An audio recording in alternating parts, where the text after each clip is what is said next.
December 26, 2018. Christmas Bobcat Curse. This photo is Jamie and Victor hiking on Christmas Day in 2018. What is it about Christmas and bobcats? First thing this morning, Gale texts me to say there is a dead bobcat in the middle of the road at Gunn Highway and Sheldon. I texted Kathryn to ask if she can have someone closer run out to make sure the cat isn't suffering. And by the time Gale texts back that there's no doubt the cat is dead, Kathryn has already heard from Rebecca that she stopped to pull the cat out of the road but had no way to bring him to the sanctuary. Kathryn sends Megan to retrieve the body, and we will compare him to our photos of previously rehabbed bobcats before having him cremated. He will have dignity in death. We are all upset at the thought of losing yet one more precious bobcat, and it comes the day after hearing about a bobcat who was hit by a car at an airport in Sanford. The bobcat reportedly had a broken leg and was holed up in the grille of a car for 3 days before being removed by an animal trapper. The news reports say that the authorities sent the cat to a rehab center, but no one is saying where.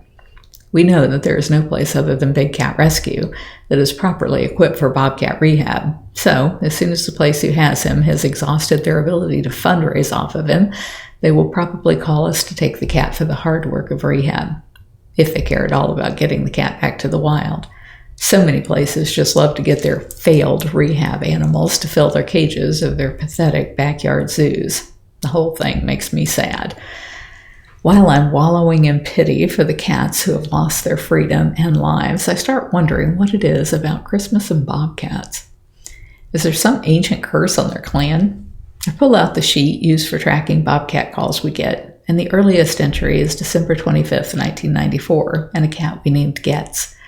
I'd done a lot of bobcat rehab and release since I was 17, but didn't have digital records prior to when I was 31 years old in 1994. My brother was a deputy with the sheriff's department and called me in the middle of the night on Christmas saying a bobcat had been hit by a car at Sheldon Road near Meadowview Circle. When we arrived on the scene, there were half a dozen patrol cars, lights flashing, and all of the officers were in a wide circle around the bobcat with flashlights on her. We crept up on either side of her with nets, using a tactic that cats often use when they hunt together. One is the danger who comes near the face, while the other is actually the one to do the capturing.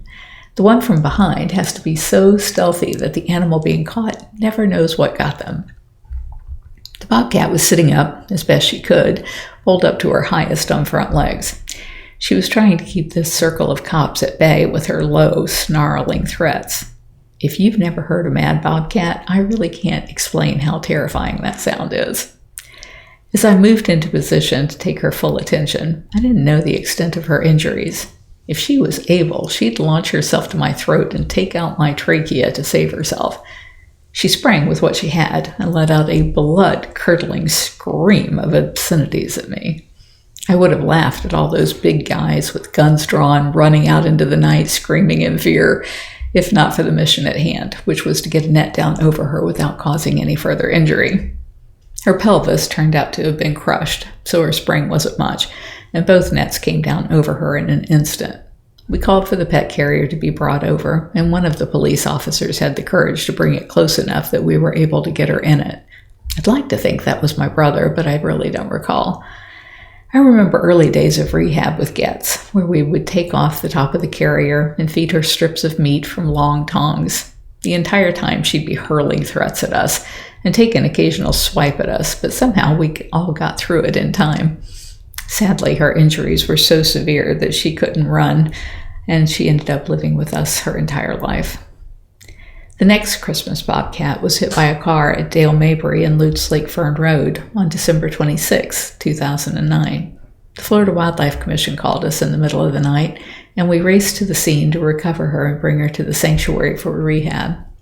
I don't remember much about her, except that we named her Christmas, and that she died from her injuries 9 days later.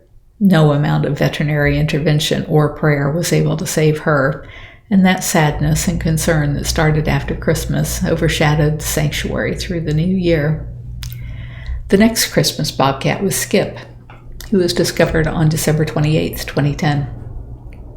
A woman from Mount Plymouth, Sorrento, had called to say that they found a bobcat alongside the highway and had it loose in their SUV and wanted to know what to do next because it was getting pretty mad. Obviously, this was their first Bobcat rodeo because no one makes that mistake twice. I called the woman, who said her name was Nikki, and she said that the Bobcat was laying alongside the road and had caught her eye. Her husband, Skip, had chased him down with a blanket, scooped him up, and put him in the back of the car. He was dragging his back end, so the chase wasn't much of a challenge, but picking up a very mad Bobcat made him a fury of claws and teeth. Nikki said they were 2 blocks from their home and that they could just leave him in the car for us to deal with if we wanted. As I frantically brought up a map to see that she was 2.5 hours away, I didn't think that was a great idea. I asked if she had a pet carrier that they could just plop the blanketed cat into before he fully regained his senses. She didn't, but her friend Lori did. Turns out that all 3 of them had visited Big Cat Rescue in the past and were eager to do anything they could to help save this skinny, crushed little Bobcat. My instructions had been to completely envelop the cat in thick blanketing and take the top off the carrier, if necessary, to accommodate the entire bundle, and then bolt the top back on. I don't know why that didn't work for them, but I called Nikki back a few minutes later after starting Jamie on her way to Mount Plymouth, and Nikki said, "I hope you guys will name this Bobcat Skip after my husband because he is so brave." Slashing teeth and claws be danged, Skip had managed to get a grip on the Bobcat's scruff and lifted him into the carrier. Even though Lori had brought over a German Shepherd-sized crate, the Bobcat managed to go spread eagle over the entire door, making it a real effort to push him into the pile of blankets in the carrier, kind of like baptizing a cat in a cereal bowl. They covered him up and waited with him while I called every vet I could find between there and Tampa. My concern was that the Bobcat would go into shock before we could get him to a vet here, so I just needed someone to do a preliminary check and stabilize him. By the time I had called a dozen vets and a couple of rehabbers, 2 hours had passed and Jamie was nearly there. Our old van is a 1998 and has seen better days. It was shuddering so badly that Jamie Veronica had taken it into a station to check the tires, but they were okay, and the shudder was happening even when it was sitting still. I'm no mechanic, but it sounded like a knocking rod to me, and I was sweating whether or not the van would even make it to the Mount Dora area, northwest of Orlando.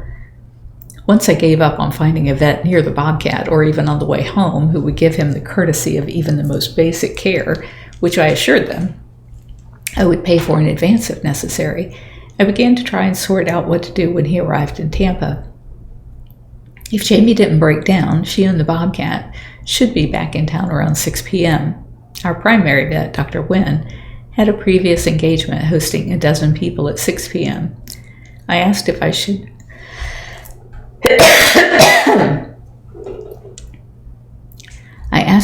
contact Florida veterinary specialists or our secondary vet, Dr. Dave Murphy.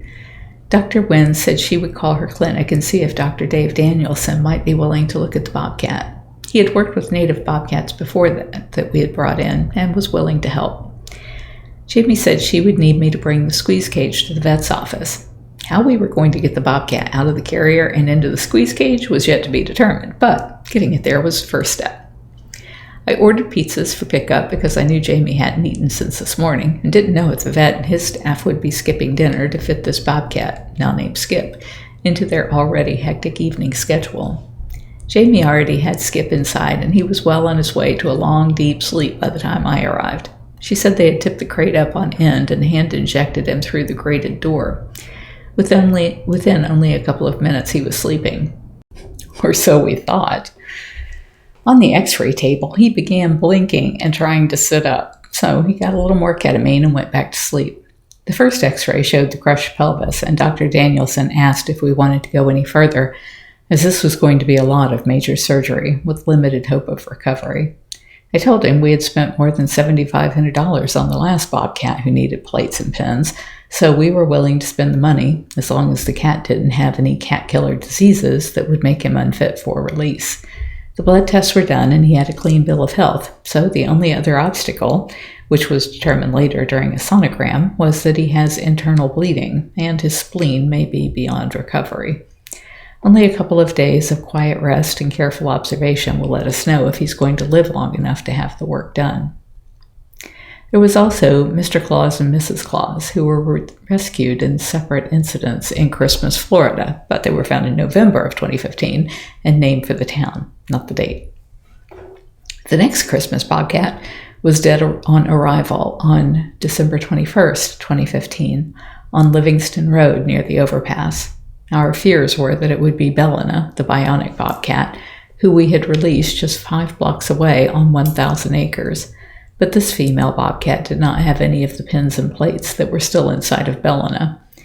You might remember the next Christmas Bobcat because Noelle grew up on live webcams after being rescued by Kristen Burford in Apopka, Florida on December 26, 2017. An injured Bobcat was left on the side of the road for dead on Christmas until a wonderful family stepped in to help her. Noelle had 2 broken legs repaired by our vet in hopes to give her a second chance. She was named Noelle by the concerned viewers who watched her arrival at the Sanctuary Hospital and her medical exam. On Christmas Day, around 3 p.m., a family saw an injured Bobcat by the highway. They called the police and they were told they would take care of it. However, when the concerned family went back around 9 p.m. to check, sadly, the poor injured Bobcat was still there waiting for help to arrive. Unwilling to forsake this precious injured cat, the Good Samaritans were wise enough to call Kristen Burford, who went out and captured the injured Bobcat. The poor cat was too injured to stand or walk, but tried to scrabble away before collapsing. The morning after Christmas was spent with Kristen trying to find someone to help this poor, injured wild Bobcat. After calling every rehabber she could think of and being told they did not have space, she called Big Cat Rescue. Of course, we came right away, and all of Noelle's rehab and release has been captured in photos, videos, and live webcams at her page, bigcatrescue.org/Noelle. So, on this day after Christmas in 2018, I am sad that another couple of Bobcats have fallen victim to this fateful time of year. But I am even more thankful for everyone who has made it possible for us to rescue, rehab, and release those we can. It seems like a fitting time to announce the new Bobcat Rehab course we have recently published online. Our hopes are that we can get this life-saving information into the hands of rehabbers, state authorities, veterinarians, and anyone who may one day be the difference between life and death for a Bobcat. It's free and will only take a couple hours of your time at zoocollege.com/course/Bobcat. If you're enjoying my diary, please like, share, and subscribe. You can find other ways to connect to me over at bigcatrescue.org/Carole.Baskin.